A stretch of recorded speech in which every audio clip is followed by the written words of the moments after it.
Hi, this is Dr. Gregory Sadler. I'm a professor of philosophy and the president and founder of an educational consulting company called Reason.io, where we put philosophy into practice. I've studied and taught philosophy for over 20 years, and I find that many people run into difficulties reading classic philosophical texts. Sometimes it's the way things are said or how the text is structured. But the concepts themselves are not always that complicated, and that's where I come in. To help students and lifelong learners, I've been producing longer lecture videos and posting them to YouTube. Many viewers say they find them useful. What you're currently watching is part of a new series of shorter videos, each of them focused on one core concept from an important philosophical text. I hope you find it useful as well. David Hume's Enquiry Concerning Human Understanding is going to finish in section 12, titled Of the Academic or Skeptical Philosophy. And there's two terms already being used there, somewhat synonymously. So we've got skeptical, right? And David Hume is a sort of mitigated, or as he's going to call it, academic skeptic of sorts. And so we've got academic as a kind of skepticism. He's already discussed in that section Descartes' rather hyperbolic type of skepticism and said, well, it's kind of a non-starter if we take it seriously, but it can be useful in parts. And now he's going to bring up another term, Pyrrhonian skepticism, and he's going to contrast Pyrrhonian against academic or academical, right? And historically, there is kind of a distinction, right? The academic skepticism is arising within Plato's Academy as they turn away from the original Platonism to a rather skeptical way of approaching things, and they contrast themselves against the dogmatists. What we should point out is that there is a sort of hardcore skepticism and then a probabilistic or mitigated skepticism even within Plato's Academy. And then we've got this guy Pyrrho, who's outside of the Academy, indeed outside of the Socratic tradition, which runs through so many other things. Pyrrho was himself a person who taught skepticism. And we're going to see other later skeptics like Sextus Empiricus taking up the Pyrrhonian point of view. And so in any case, these are terms that Hume is using that have some resonance to his audience who are familiar with the history of ideas. Now, the first thing he's actually going to consider is kind of outside of these distinctions, and this is at the very beginning of part 2.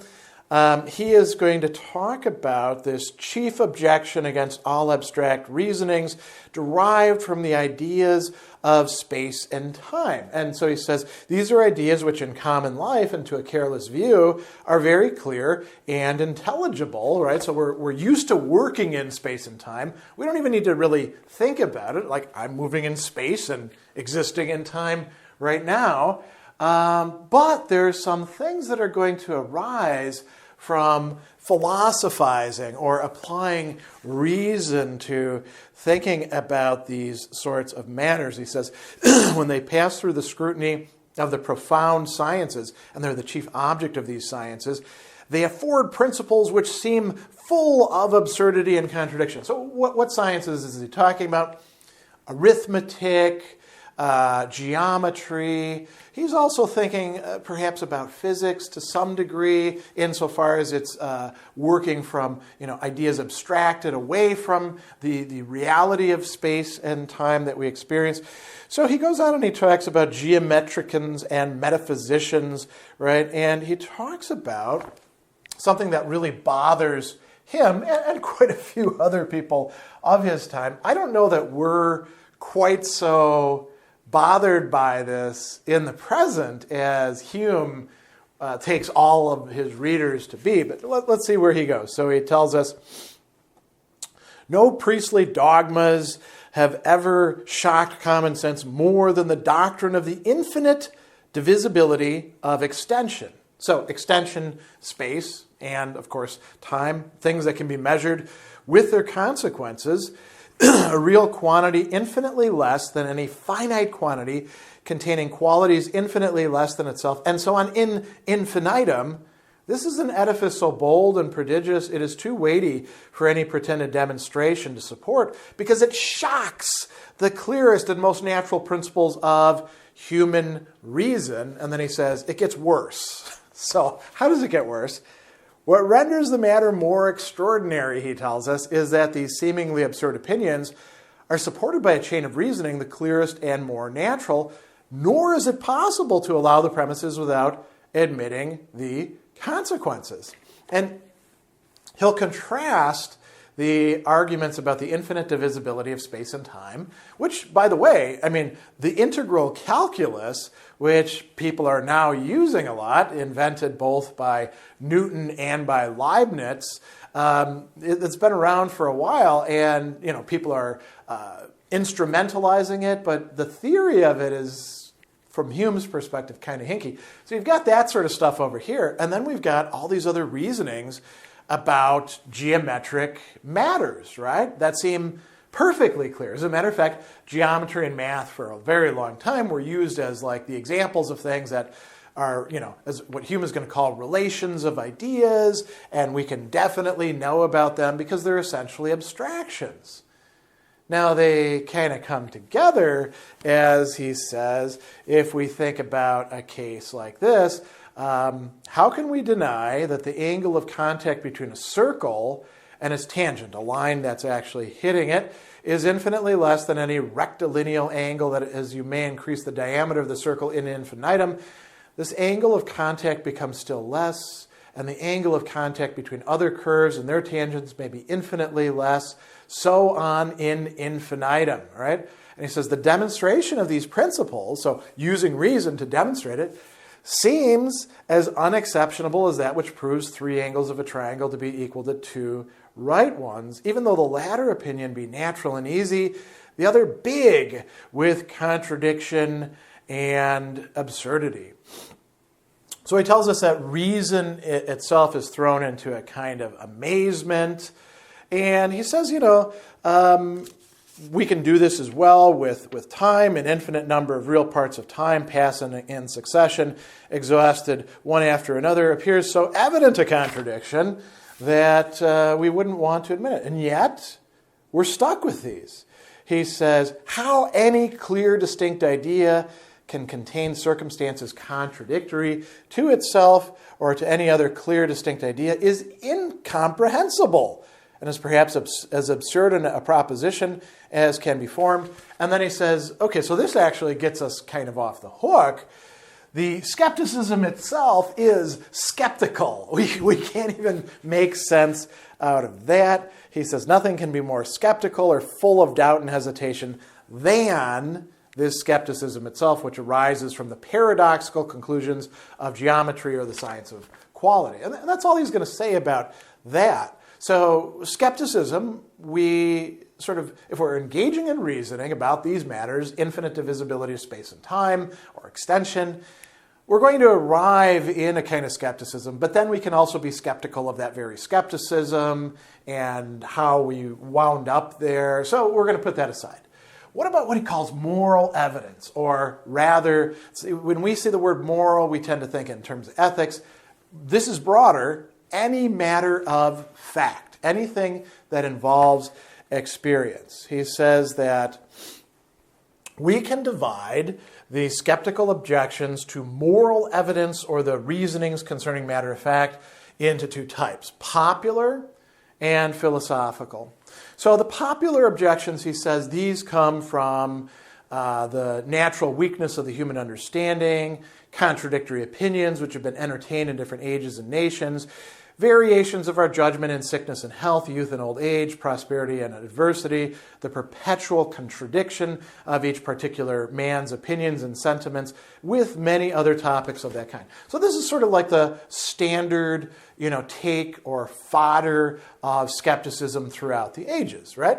This is popular stuff. Hume actually considers these objections to be rather weak and to be, essentially defeated by looking at common life. He says, in common life, we reason every moment concerning fact and existence, and we can't possibly subsist without continually employing this species of argument. So, Any popular objections derived from that must be insufficient to destroy the evidence.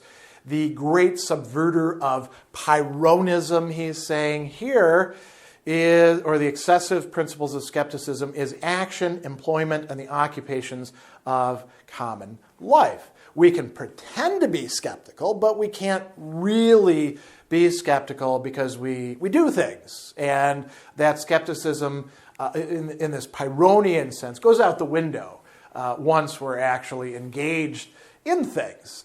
So popular, we're going to put that aside. What about philosophical skepticism? Here, Hume is actually going to refer us to his own doctrines that he's been developing within this work. He says, the skeptic should keep within his proper sphere and use philosophical objections which arise from more profound researches. And Hume says, well, here he's got a better basis, right? He insists all our evidence for any matter of fact which lies beyond the testimony of sense or memory is derived entirely from the relation of cause and effect. Okay, that's a Humean principle right there, right? And what about this cause and effect? He says, we have no idea of this relation than that of two objects which have been frequently conjoined together. We have no argument to convince us objects which have, in our experience, been frequently conjoined will likewise, in other instances, be conjoined in the same manner. Nothing leads us to this inference but custom or a certain instinct of our nature, which may be difficult to resist, but like other instincts, may be fallacious and deceitful. This is Hume's own teaching, right? His own position. And so he says, if a skeptic insists on these topics, he shows his force, or rather, indeed, his own and our weakness, and he seems to be destroying any sort of conviction, right? So we could look at this in a Pyrrhonian or excessive way, Hume says. And here he tells us that that's not going to work for kind of similar reasons as he's attacking the popular.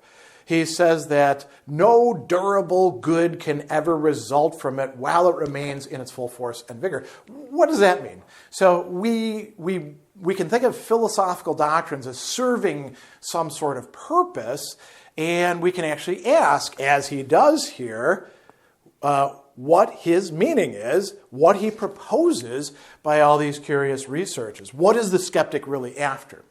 And here Hume is going to use some examples of people who are not skeptics, but rather what skeptics would call dogmatists.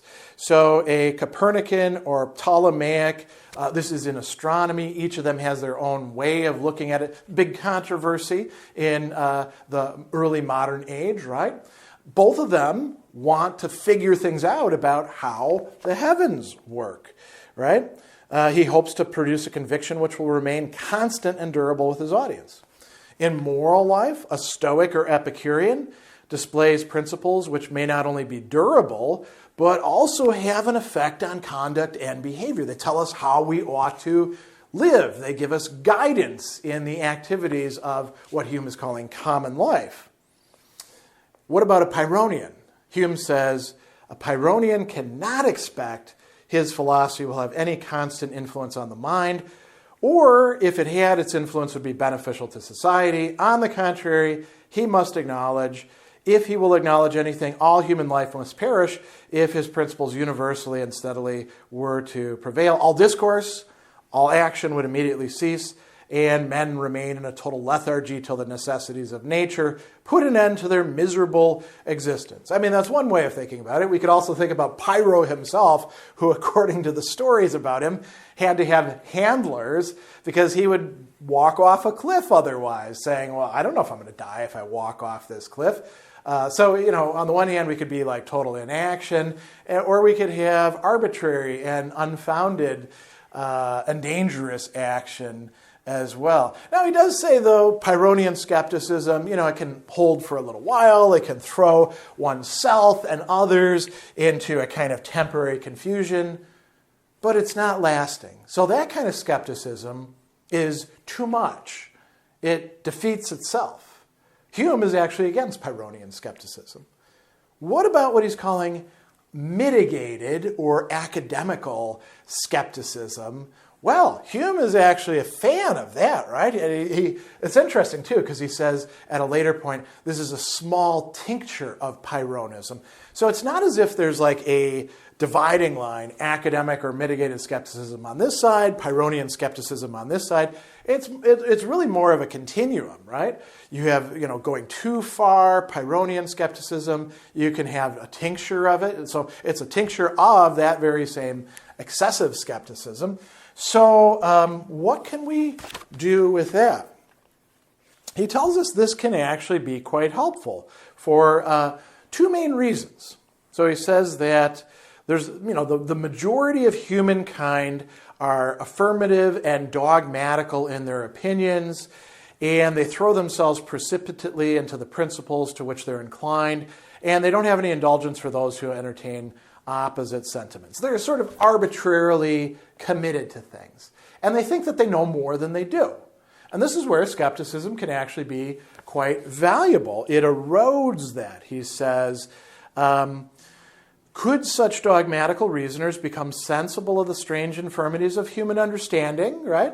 And this reflection would naturally inspire them with more modesty and reserve and diminish their fond opinion of themselves and their prejudice against antagonists, right? So it'll not only help them not necessarily make their way to truth, but not fall into falsity quite so much. They also won't be so, prone to reject other people's ideas. So that's a good thing, right? So that's a useful thing and could apply even to philosophers.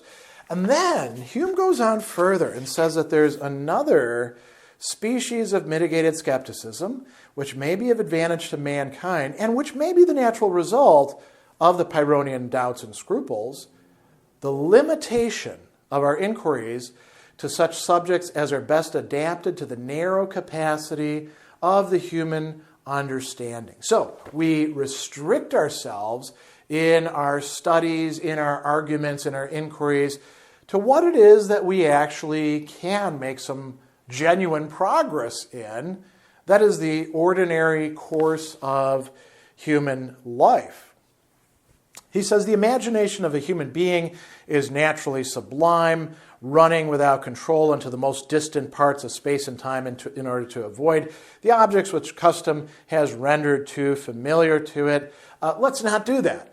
If we're skeptical, let's say, well, maybe we don't indulge our imagination quite so much, and we stick to the things where we can actually make some genuine progress, and that would be a fruit of just the right amount of Pyrrhonian skepticism resulting in mitigated or academic skepticism. So we can see Hume is actually a big supporter of skepticism, provided it's the right amount, not too excessive, not going the whole Pyrrhonian path, but rather what he's viewing as academic skepticism. And he thinks this could actually be quite helpful for us as human beings.